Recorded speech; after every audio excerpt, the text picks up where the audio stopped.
ცენტრალური საარჩევნო კომისია უცხოეთში საარჩევნო უბნების შექმნასთან დაკავშირებით გავრცელებულ დეზინფორმაციაზე საუბრობს, როგორც დღევანდელ ბრიფინგზე განაცხადეს, ვრცელდებაც, რომ ინფორმაცია თითქოს საარჩევნო ადმინისტრაცია უარს ამბობს საზღვარგარეთ საარჩევნო უბნების შექმნაზე და პასუხისმგებლობა სხვა უწყებაზე.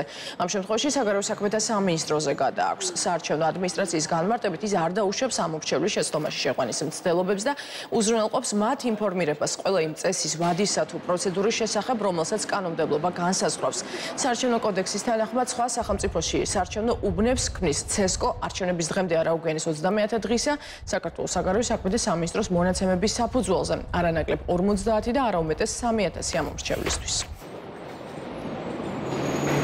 ციცრუია თითქოს საარჩევნო ადმინისტრაცია უარს ამბობს საზღვარგარეთ საარჩევნო უბნების შექმნაზე და პასუხისმგებლობა სხვა უწყებაზე. ამ შემთხვევაში საგარეო საქმეთა სამინისტროზე გადააქვს. როგორც ამას ზოგიერთი პოლიტიკოსი და მედია საშუალება ამტკიცებდა ბოლო რამდენიმე დღის განმავლობაში. ჩვენ გამოვიყენებთ ჩვენს ხელ არსებულ ყველა ბერკეტს იმისათვის, რომ საზღვარგარეთ მყოფმა ამომრჩევლებმა კანონით დადგენილი პროცედურების შესაბამისად შეძლონ არჩევნებში მონაწილეობა. ხოლო არჩევნებში მონაწილეობის მისაღებად მნიშვნელოვანია თითოეულმა მათგანმა არჩევნების დღემდე არაუგვიანეს მე-19 დღისა გაიაროს რეგისტრაცია სხვა სახელმწიფოში შექმნილ საარჩევნო უბანში, საზღვარგარეთ საქართველოს დიპლომატიურ წარმომადგენლობაში ან საქართველოს საკონსულო დაწესებულებაში.